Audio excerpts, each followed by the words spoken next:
Away we go with some more examples of derivatives of logarithmic functions. And I want to look at number 23 like we always do. It seems like we have at least one of these per section. We want to find the equation of a line tangent to a curve.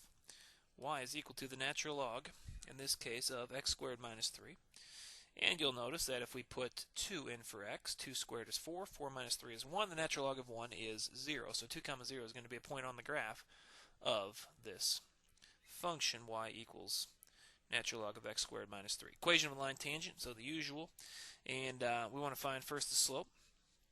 Well, let's find m is going to be, well, we need to find y prime, I guess, dy dx. So let's see if I can write. Find the slope will be our first step. So y prime, let's see, the derivative of the log of anything is 1 over that thing, so leave all that alone, times the derivative of what's inside. What's the derivative of x squared minus 3? Well, it's 2x minus 0, so just 2x. So y prime is 2x divided by x squared minus 3. So we're going to take y prime of our x value, which in this case is 2, and that's going to be 2 times 2 over 2 squared minus 3. 2 times 2 is 4. 2 times 2 is still 4. 4 over 1 is 4. So it looks like we have a slope of 4.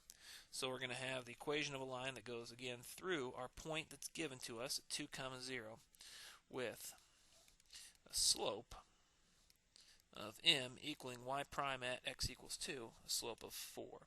So let's go ahead and we'll use point slope form. Y minus the y value of a point on our line is equal to the slope times x minus the x value of a point on our line. I think the y value was 0. Our slope was 4 and the x value was 2. Is that right?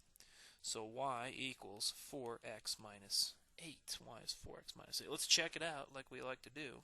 We will start with our logarithmic function here. It was the natural log of x squared minus 3.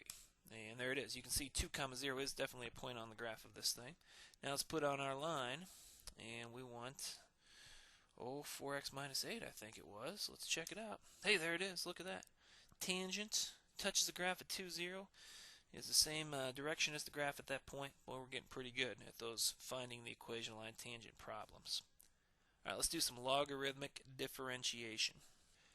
Something that's sure to impress your friends. Next party you're at or gathering, you just tell them you do some logarithmic differentiation. I think they'll be duly impressed. Let's do a couple of them here. I'm going to try how about 30 and yeah, let's just start with 30 and see what happens. 30, we have that y is equal to the fourth root of x squared plus 1 over x squared minus 1. X squared plus 1 over x squared minus 1. Now, this is a good candidate for logarithmic differentiation, basically because it's just such a mess right here. We could do it, write that as the 1/4 power, but well, let's go ahead and do that. X squared plus 1 over x squared minus 1 to the 1/4 power. It's the same as taking the fourth root. Let's go ahead and take the natural log of both sides. So I have the natural log of y is equal to the natural log of x squared plus 1 over x squared minus 1, all that to the 1/4 power, since we're taking the fourth root. Now we proceed. That was step 1, you remember. Step 2 is to take some derivatives. No. Still on step 1. We need to use our laws of log. So we're going to bring that 1/4 down front. 1/4 natural log of x squared plus 1 over x squared minus 1. Let's see. We have a law of logs that says the log of a quotient is the log of the numerator minus the log of the denominator. So we have 1/4 times the natural log of the numerator minus the natural log of the denominator.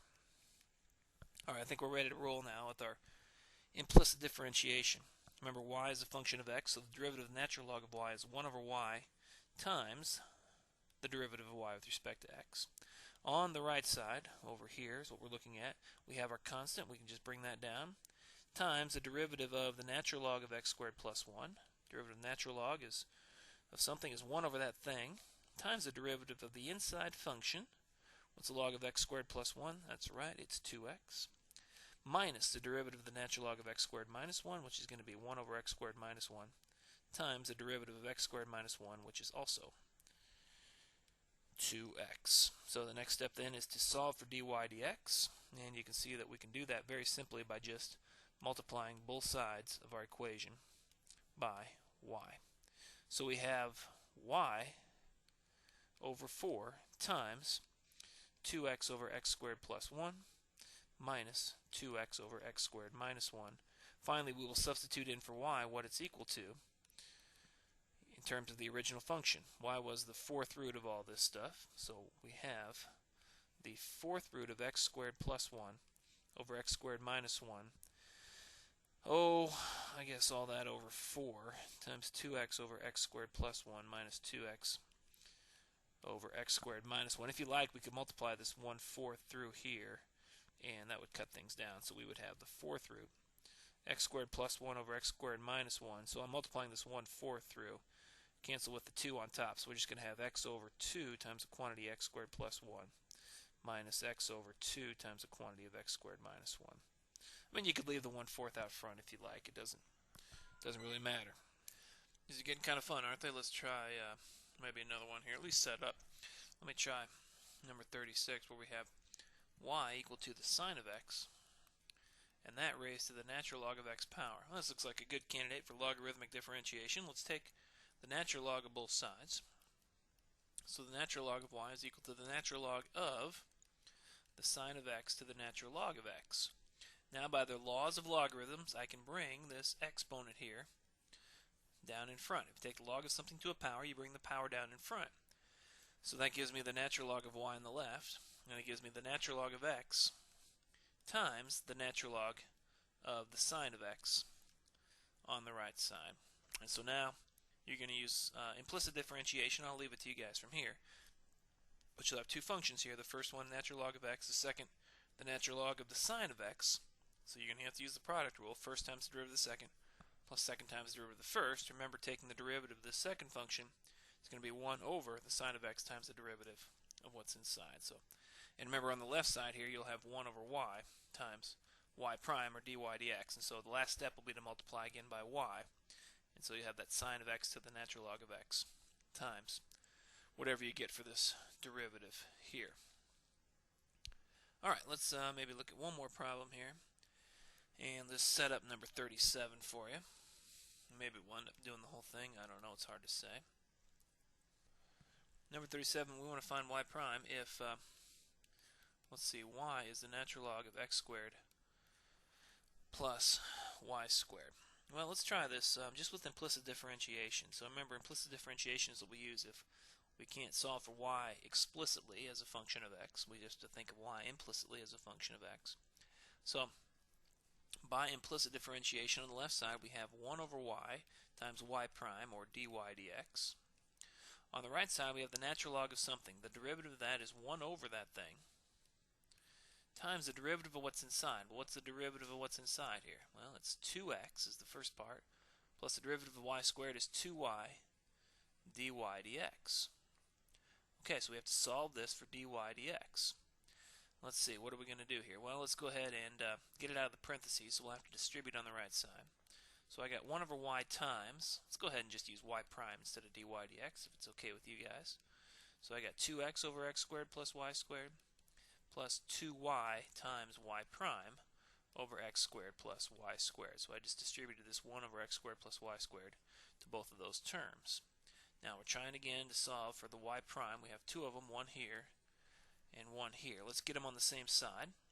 So I'll subtract this one to the left. So I have 1 over y times y prime minus 2y over x squared plus y squared times y prime. On the right I have 2x over x squared plus y squared. Well, I think you know the trick now from doing lots of implicit differentiations in the last section. We have 1 over y minus 2y over x squared plus y squared when I factor out a y prime. And of course that's what I'm trying to solve for, that y prime. So let's just go ahead and divide everything by that quantity. So I have 2x over x squared plus y squared, all of that divided by 1 over y minus 2y over x squared plus y squared. Now we could make this look nicer, I think, but I would say just leave it like that.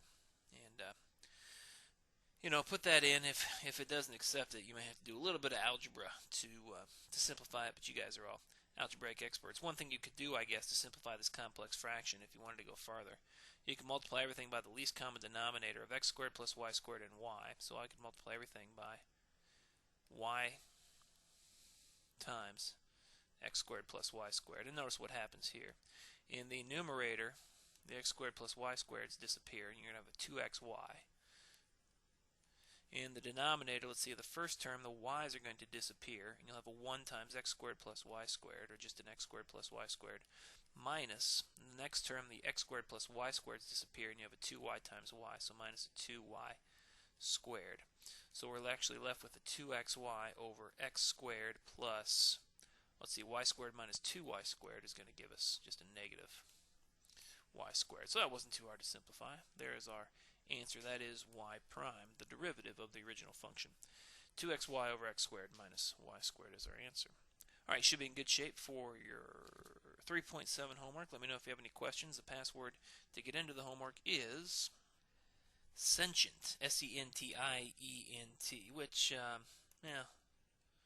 we'll just say means aware, to be aware or perceptive or conscious of certain things and feelings. S-E-N-T-I-E-N-T, that is your password for 3.8. Good luck, and as always, please let me know if you have any questions. Well, I said 3.7, of course. I meant I said 3.8. I meant 3.7. This is 3.7 homework. Sentient. All right, you know what I mean.